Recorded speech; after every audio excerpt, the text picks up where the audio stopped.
No. Un beso para ti. Come on. Moving on. I said, baby, Pero estos dos que viven contigo. I know you're on a roll.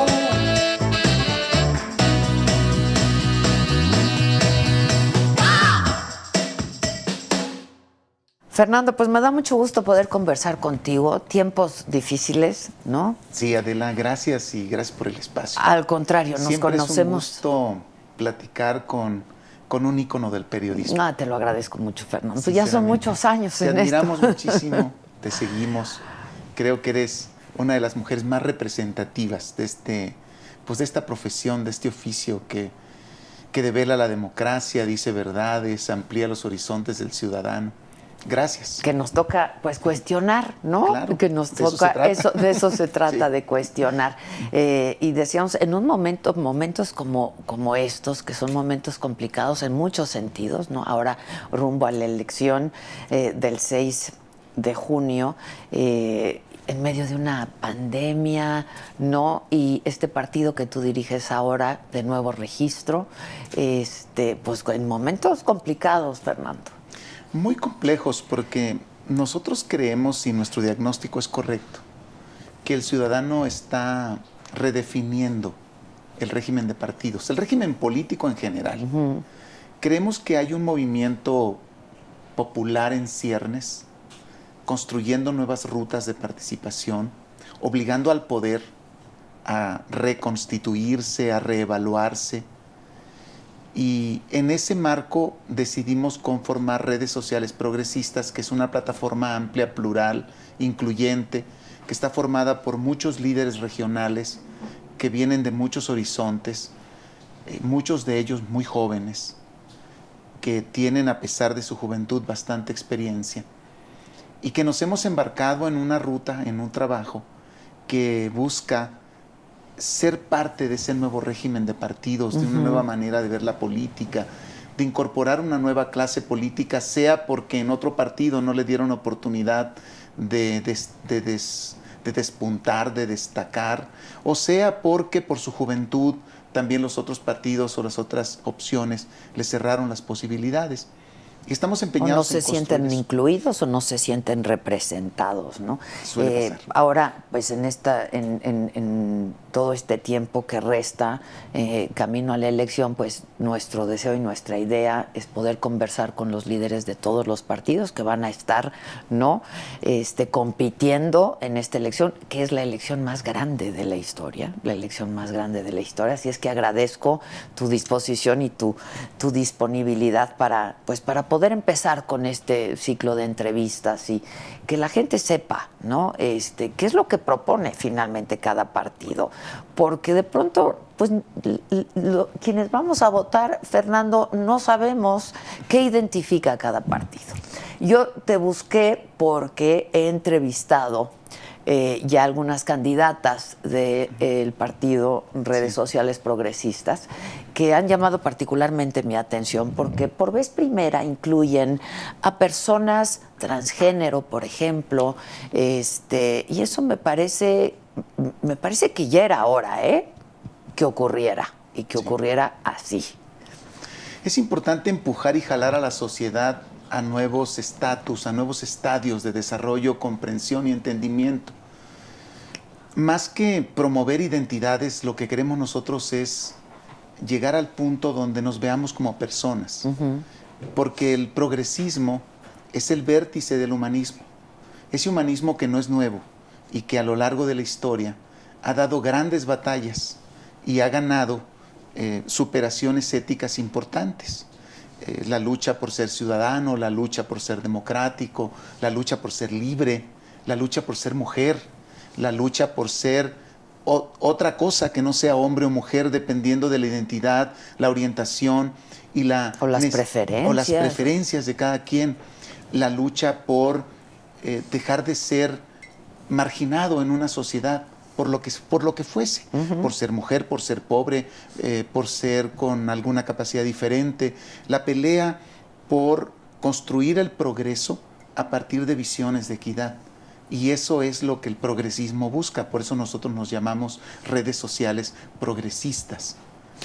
¿Cómo surge redes sociales progresistas? ¿Y qué lo empieza a mover? Porque, a ver, tú has sido un hombre pues que has estado cerca de la política desde hace un buen rato, pero pues de ser un maestro rural que has tenido, ¿no? Un paso hasta llegar a la... Te puse ahí un libro que como sí. subsecretario de Educación Pública, ¿no? Y ahora como dirigente de un partido político. ¿Cómo surge y para qué surge? ¿Cuál es el objetivo y cuál es la necesidad de un partido como redes sociales progresistas? Cuando pues, los partidos están muy desprestigiados también y los políticos están muy desprestigiados también, Fe. Sí, desafortunadamente, pero somos necesarios los partidos y somos necesarios los políticos. Lo somos porque el poder es un instrumento delicado que hay que aprender a manejarlo.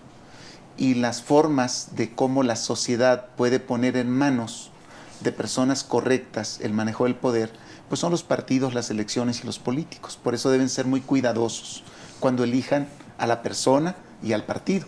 Claro. Porque un voto no es igual para una persona o para un partido. Sí hace diferencia votar. El progresismo, por ejemplo, es una corriente que viene de diferentes corrientes diversas y dispersas que estaban en la política mexicana desde tiempo atrás.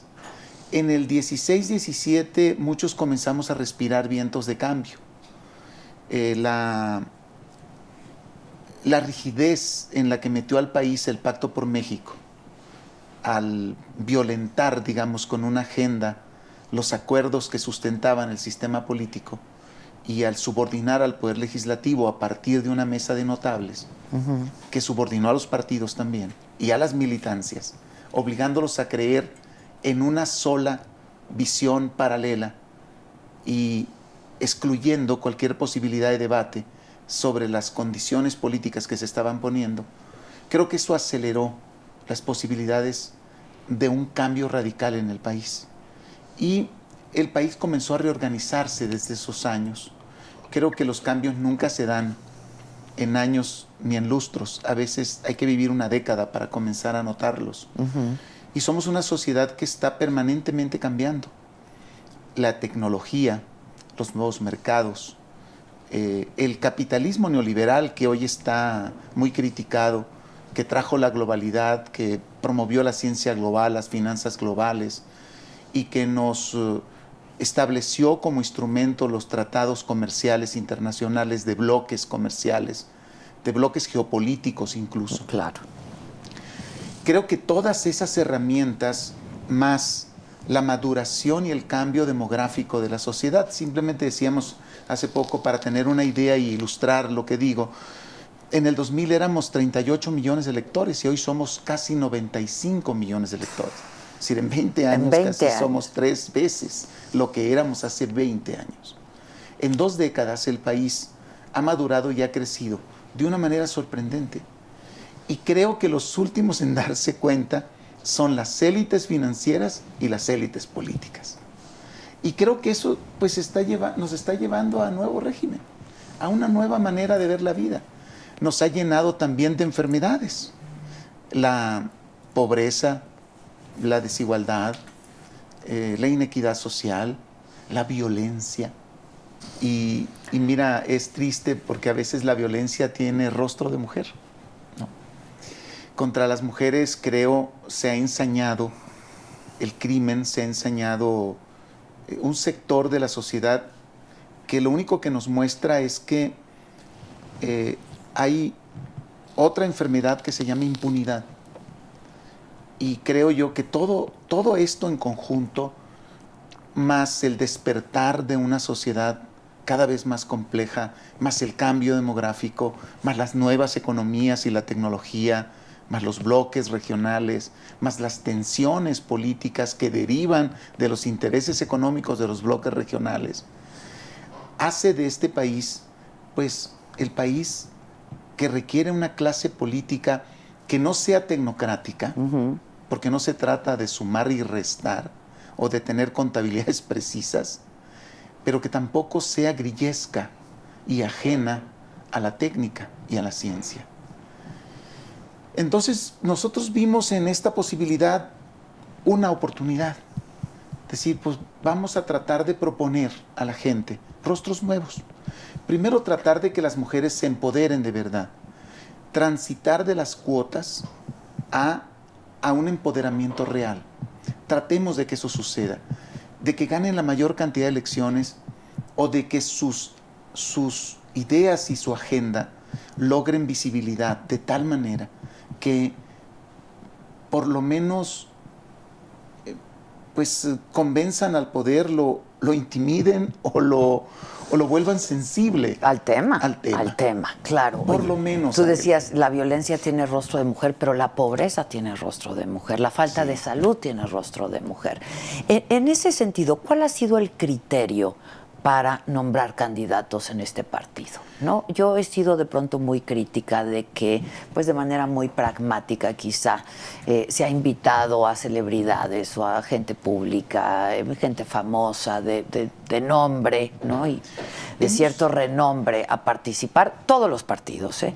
Y yo te preguntaría, ¿cuál ha sido el criterio? Pues digo, los partidos siempre estaremos preocupados por la popularidad de nuestros candidatos. La popularidad es un factor esencial a la hora del voto. Pero la congruencia es también un factor esencial a la hora del voto.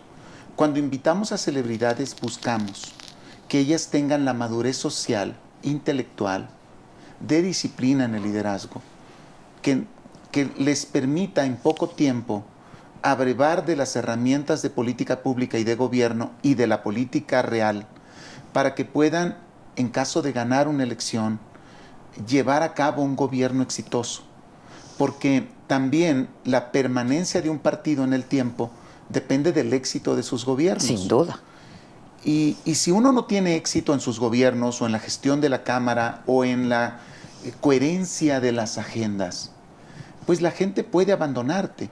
Hay una cosa que los partidos no hemos terminado de aprender ahora que terminó la transición democrática.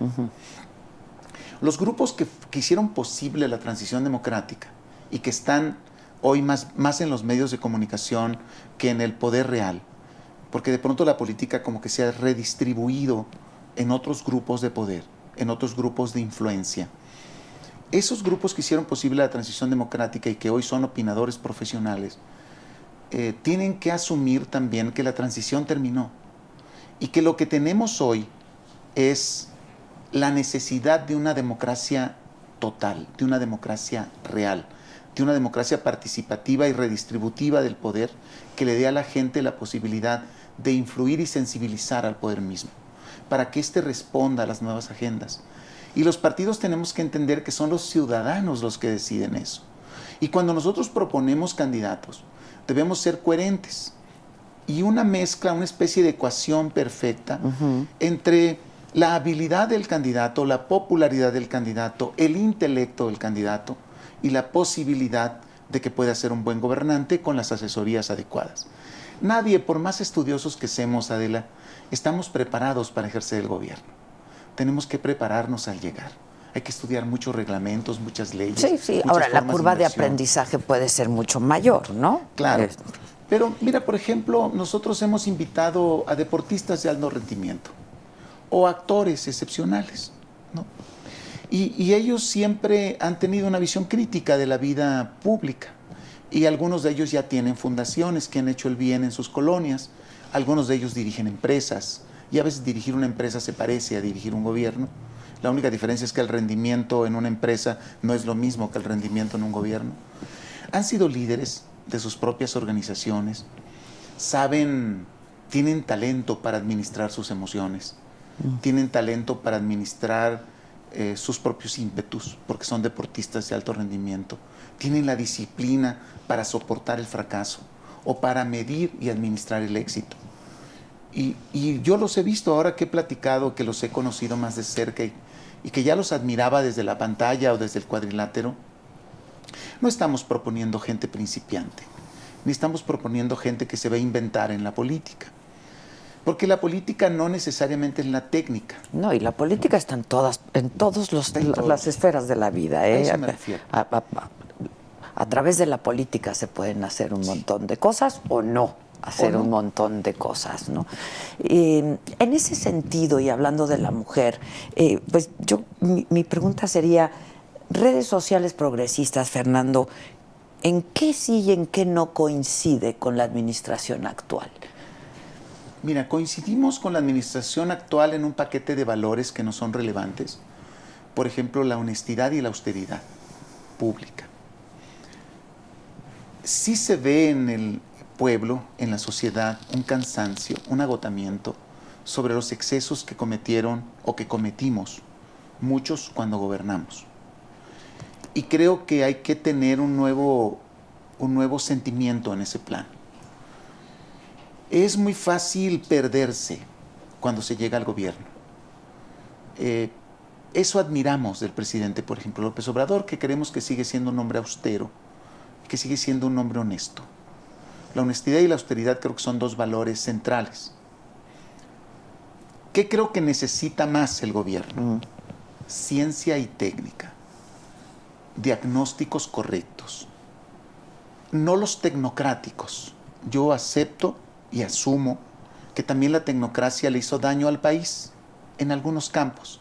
Le hizo bien también. Nos ayudó a administrarnos, nos ayudó a construir instituciones, además. Claro. Además, creo yo que en estos 30 años de neoliberalismo mundial, o sea, porque no es solo México, de esta corriente dominante donde la libertad y las fuerzas del mercado predominantes eran las que definían las políticas y los equilibrios sociales, creo que se lograron cosas muy importantes. La agenda de derechos humanos creció, se consolidó en muchos países la agenda democrática, se vencieron muchas dictaduras. Creo también que la globalidad trajo ciencia global. Las vacunas no hubiesen sido posibles sin la cooperación de muchos países y de muchos campos científicos. La tecnología, sí, ¿no? Que tengamos acceso a la tecnología, ya no digamos que seamos los inventores de ella. No. Que tengamos acceso y seamos capaces. Y usar la herramienta. Seamos capaces de usar las herramientas. La robótica que está llegando a las empresas de nuevo orden, que en un primer momento parecían ser empresas transnacionales que se venían a instalar al país y conforme fueron creciendo las cadenas productivas, se convirtieron en algunas de ellas más mexicanas que muchas empresas mexicanas que habían iniciado mucho antes de los tratados comerciales. Todo eso, creo, engloba una época que tiene claroscuros y que debemos analizar y diagnosticar con mucha fuerza, con mucha objetividad. No caer en el garlito de que por un dogma ideológico pueda yo cercenar instituciones que le han hecho bien al país porque han equilibrado el poder ciudadano, el poder público y la realpolitik. La realpolitik, sin controles y sin equilibrios, puede llevarnos a la destrucción de lo que tenemos. Y ahí tenemos que acabar con ello. Claro, nosotros tenemos que ser muy prudentes, muy cuidadosos como ciudadanos y como políticos de lo que queremos ser. Y en ese sentido coincidimos también con el gobierno de que es importante hacer un nuevo régimen, construirlo. He oído de este afán en el que critican mucho al presidente porque dicen que quiere ser parte de la historia. No quiere ser parte, ya es parte de la historia. Él es un hombre ya parte de la historia. El tema es cómo termina esta historia. Porque ¿y cómo la historia, pasas? Exacto. ¿Cómo pasas a la historia? Uno no puede escribir la historia hacia adelante. La historia siempre se escribe hacia atrás. Y es bien fácil para los historiadores, porque los historiadores siempre analizan hechos concluidos, no hechos que van a pasar. Y los historiadores analizan evidencias objetivas. Entonces, ¿qué hay que hacer si uno analiza la historia? El régimen posrevolucionario no se construyó en un sexenio, se construyó en muchos cuatrienios, porque eran cuatrienios en esa época. Hubo que hacer muchos pactos, pasaron muchas cosas, para que llegáramos a una era más o menos institucionalizada. Luego esa misma era entró en crisis, comenzamos la transición democrática y llegamos a este aquí ahora, con distintas alternancias en la transición que nos pone en un punto de maduración política que nosotros llamamos democracia total, que es uno de nuestros ejes rectores en nuestras ideas. Y creemos que a partir de ahí podemos crear nuevos gobiernos, con nuevos líderes, yo creo que ha llegado la hora de jubilar a muchos líderes políticos, aunque no quieran jubilarse, porque a fin de cuentas quien los contrata es el ciudadano. Nadie puede. Entonces, jubilemos. Y se aferran. Claro, y el poder es delicioso. Pues ¿cómo no se van a aferrar? El poder te da privilegios, el gobierno te da instrumentos, herramientas. Es adictivo. Pero tendrían que ser instrumentos y herramientas para incidir para bien de los otros, ¿no? Eso es lo que tiene que buscar el movimiento político. Obligar a los políticos a incidir en el cambio. Entonces, Fernando, ¿qué piensas del ambiente político actual? Está muy polarizado, está muy dividido. Todas las mañanas desde Palacio Nacional hay señalamientos, ¿no? Y eso no abona a esto que tú llamas la democracia total. Pues ¿no? es que estamos viviendo como un ambiente medio secundariano, ¿no? Es como si estuviéramos en el bachillerato aprendiendo a hacer política. Por un lado hay una facción financiera que incidió en 3 partidos para construir un bloque y disputarle al presidente el poder. Por el otro lado está el poder del gobierno y el poder del gobierno y el gobierno en el poder, tratando de consolidar su agenda, consolidar el cambio de régimen. Nosotros coincidimos en el cambio de régimen con el actual gobierno, es necesario. La sociedad lo quiere, no somos la misma sociedad del siglo XXI. Lo quiere, lo quiso. Lo está así lo pidiendo. decidieron. Es más, está decepcionada de que no se lo estamos dando, de que seguimos disputándonos por pequeñeces y de que las grandes cosas y los grandes cambios no los estamos haciendo. Y que lo que está sucediendo junto con la pandemia es en realidad un desequilibrio completo en toda la sociedad. ¿Y qué está pasando en el fondo? Nos enfermamos más. O sea, no solo nos enfermamos de COVID, también nos estamos enfermando de divisionismo, también nos estamos enfermando de odio político. Porque debemos tener diferencias políticas y no tenemos por qué estar de acuerdo unos con otros, ¿no? Es parte de la democracia. Lo que no podemos, Adela, creo yo, es excedernos en la disputa. Y yo creo que ambos perfiles se están excediendo en la disputa.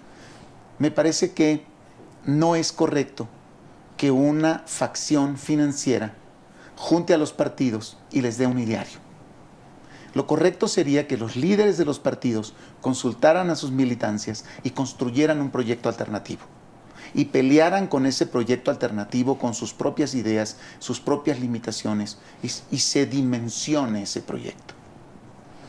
No me parece adecuado para la lucha democrática esta falsa disyuntiva, porque también los dos proyectos tienen coincidencias. También tenemos coincidencias con el otro proyecto. Creemos que hay que consolidar las libertades ciudadanas. No podemos en el margen de la inequidad social que vivimos, comenzar a renunciar a lo que ya habíamos construido. Claro. A ver, transparencia y rendición de cuentas, por ejemplo. Oye, perdóname, yo quiero un país transparente y políticos que me rindan cuentas. Vamos a hablar de coyuntura entonces. El reporte de la Auditoría Superior de la Federación, ¿qué opinión te merece? Eso por un lado. Por otro lado, ¿qué piensan redes sociales progresistas de las energías renovables, ¿no? Y, por supuesto, de la reforma a la ley de la industria eléctrica. Yo creo que son temas que le interesan a la gente, ¿no? En nuestro ideario